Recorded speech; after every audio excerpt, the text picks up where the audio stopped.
Oi pessoal, como vão? Eu espero que bem, escrevendo bastante. Aqui é a Michelle Bran e o podcast de hoje tem potencial alto de treta, porque vamos falar de algo que muita gente faz, ao mesmo tempo em que vamos dar um bom manual de marketing para escritores. Resumidamente, se você quer ser líder, é só fazer tudo o que está aqui, mas ao contrário. E vamos conversar hoje sobre as piores divulgações que já vimos na internet, eu, a Gabriela e a Diana. Como quem começa hoje sou euzinha mesma, já quero abrir sendo cancelada e puxando a orelha de quem divulga com representatividade fingida. A pessoa simplesmente chega lá e olha minha história com personagem gay. Aí a gente chega lá pra ler e o personagem gay mal aparece na história inteira. Ou o clássico, tem uma protagonista feminina que é forte e empoderada. A gente chega na história e a garota só chora o tempo todo, depende da aprovação de todo mundo e não dá um passo sequer sem o interesse romântico do lado. Na mesma linha que Emma Filme, nós temos quem divulga enaltecendo sua história ao mesmo tempo que fica depreciando o trabalho do amiguinho, critica gêneros inteiros, fica falando mal de quem gosta de escrever com clichês e fica aí se achando, né, a última bolacha do pacote que escreveu a história mais inovadora, os personagens mais bem construídos do mundo. E uma dica, pessoal, olha, a gente pula histórias assim, tá? Não adianta, minha flor, a gente no máximo vai guardar o teu nome que é pra não cair no teu perfil, mas nem de paraquedas. E por último, né, pra eu acabar não roubando itens das listas das amiguinhas, eu só queria destacar aqui o quanto é irritante divulgação com meme, que é muito particular, né, da história. Porque o propósito de uma divulgação é justamente a gente conversar com quem ainda não nos lê. Então, você precisa convencer essas pessoas que não te leem a dar uma chance pra sua história, né? E não fazer graça só pra quem já te acompanha. Investir em um meme que quem não conhece sua história não vai entender, é um tiro no pé e ainda pode dar spoiler pra todo mundo, né? Caso alguém resolva apostar mesmo assim. Então aí fica a dica, né? Aposte em memes que no primeiro capítulo a gente já entenda o motivo dele existir e sempre poste junto a sinopse e do que se trata a história. Eu acho que tem histórias por aí que eu sei toda a árvore genealógica do protagonista só de ficar vendo conversa falsa do WhatsApp, mas eu não faço a ideia nem de qual é o gênero da história. E vai daí, Gabriela, agora é tua vez de ser cancelada e beijos pra vocês que ficam e até a próxima. Tchau. Olá pessoal, muito obrigada Michelle. Então, para esse assunto de hoje eu resolvi definir duas categorias.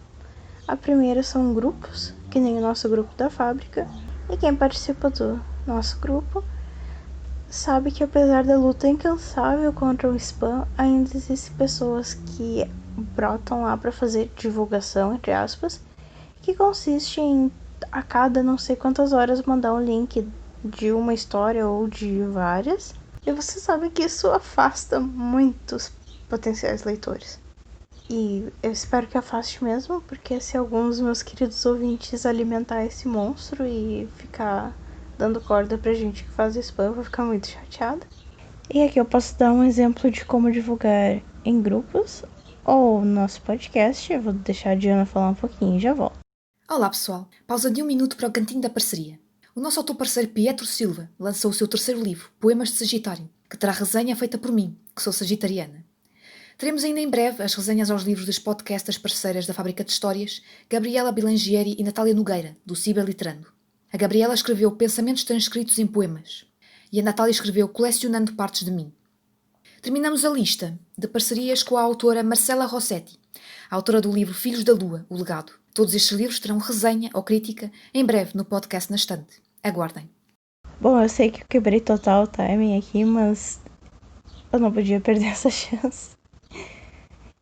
A outra categoria que eu defini são as pessoas que se fazem de coitadinhas nos grupos. E sim, gente, isso acontece. A pessoa fica lá todo dia, ela posta um negocinho, ai, se eu escrevesse tal coisa, será que você leria? Ah, o que vocês acham? O que vocês querem ler hoje? Isso e aquilo. A pessoa, ela não consegue chegar diretamente e fazer uma boa divulgação da sua história.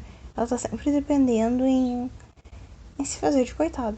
Eu não tenho como explicar isso melhor, assim, porque me dá uma raiva quando eu vejo a pessoa tá sempre ali, o que vocês acham de um protagonista, isso e aquilo. Geralmente as ideias são muito ruins, tá?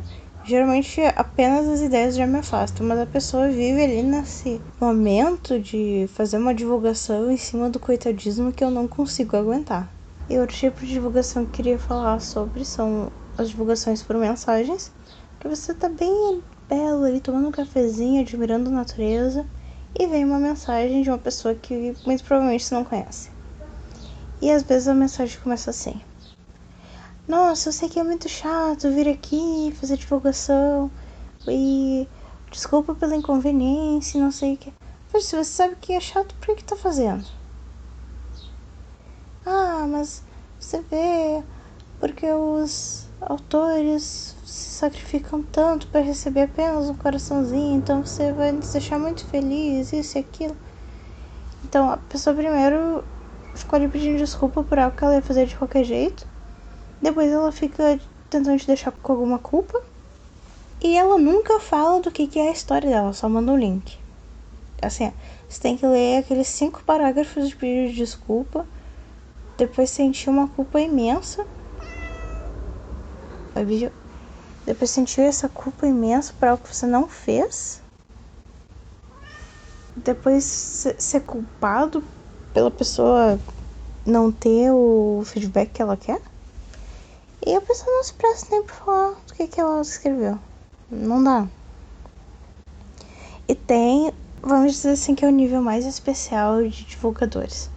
São as pessoas que elas nunca comentaram em nada do que você escreveu. Mas elas vão atrás do seu perfil. Elas olham sobre o que são as suas histórias só pra dizer assim, eu tenho uma história que você deve gostar porque eu sei que você escreve sobre, toma aqui o link. Eu não tenho palavras assim pro quão grosseiro isso é. Eu acho que pior do que isso é só em comentário divulgar. Tem gente que faz também. Bom, vou deixar a palavra de novo com a Diana aqui. Um beijo pra vocês e bom final de semana. Até mais.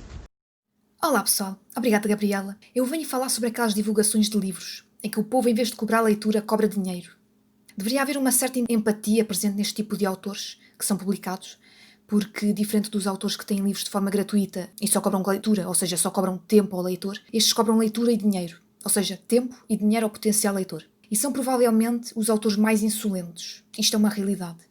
Por exemplo, o autor chega ao amigo leitor e manda mensagem a dizer o seguinte: eu comprei o livro X na editora Y e está à venda por tal dinheiro. Compra, por favor. Há alguns que ainda dizem por favor, mas há outros que só têm educação no primeiro momento, porque depois vem o spam. E isto é um bocadinho semelhante ao que a Gabriela estava a falar sobre os autores também que divulgam aos seus leitores os seus livros, que estão disponíveis gratuitamente. Também há outros, isto falando dos autores publicados, que enviam novamente mensagem e dizem exatamente a mesma coisa, copy-paste, e para os mesmos potenciais leitores, ou nem tão potenciais leitores.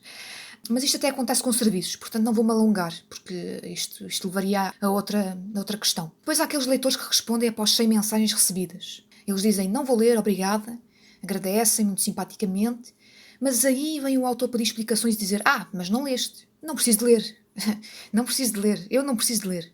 Se o autor já me passou uma má imagem dele, eu não preciso de ler. Não importa a obra linda e maravilhosa se quem a escreveu foi uma pessoa pouco simpática. E aqui sim, não há separação entre a obra e o seu criador. Tenham cuidado com isso, ok? Cobrar dinheiro é bem pior do que cobrar a leitura. Se bem que cobrar a leitura é igualmente chato. E eu recebi isso no meu blog. A gente que me perguntava por que razão não lia mais os capítulos. Eu tenho mais o que fazer, né? Por amor de Deus. Naquela época eu escrevia para me tornar autora publicada. Claro que naquela altura eu já respondia aos autores insolentes, com falta de paciência, e daí a minha fama de autora antipática que agora tenho. Eu penso não ser esse tipo de autor chato, pelo menos, quer dizer, eu acho que não sou. Eu não costumo divulgar muito os meus livros. Divulguei os dias dos lançamentos ao meu grupo de amigos, a leitores. Depois dos primeiros 2 anos de lançamento comecei só a divulgar nas épocas de festividade, Natal, Páscoa, Ano Novo, Carnaval e Halloween. Pouca coisa, nunca fui de chegar ao privado e dizer, olha, compra o livro. Eu acho que fazia isso só uma vez e basta. Se as pessoas responderem sim, se não responderem tudo bem, etc. Vida que segue. As pessoas têm que perceber que o autor publicado deve divulgar de forma diferente do autor que tem os seus livros disponíveis de forma gratuita. Porque o leitor tem que dar dinheiro, tem que pagar para ler. Deve haver uma certa empatia e simpatia na forma de divulgar e não incorporar, entre aspas, o autor que teve o livro no Now ou no Wattpad. Esta é a diferença, porque os leitores têm que pagar neste caso. E é ridículo vocês, autores, muitos de vocês que fazem isto, vocês devem levar uma chapada na cara, porque vocês estão a cobrar dinheiro às pessoas, ok? Tenham cuidado com isto. Bem, e terminamos por aqui, espero eu. Bem canceladas novamente, eu, a Michelle e a Gabriela. Agradeço ao Vasco Figueiredo, membro do grupo do Facebook, pela sua sugestão. Esperemos ter passado no teste do cancelamento com distinção. Sigam-nos nas nossas redes sociais para poderem fazer sugestões semelhantes a esta, para nos verem a ser canceladas novamente. Deem-nos um coffee para a gente conseguir trazer conteúdo relevante para vocês, até mesmo este, porque é um serviço público. Fazemos tudo para que o autor não passe vergonha. E é isto, pessoal. Despedimos-nos por hoje. Bom fim de semana, se for o caso disso, porque hoje é sexta. Quer dizer, hoje é sexta no momento em que o vídeo é divulgado, mas pode ser sábado, pode ser domingo, vocês podem até ouvir numa segunda. Portanto, bom fim de semana, se for o caso disso. E até um próximo Plantão da Treta, com mais um cancelamento. Esperemos nós, porque se nós formos cancelados é bom sinal, é sinal que o episódio foi bem conseguido. Portanto, esperemos que o Vasco tenha gostado. E, além do Vasco, todas as pessoas que nos assistem por aí. Obrigada a todos. Até breve.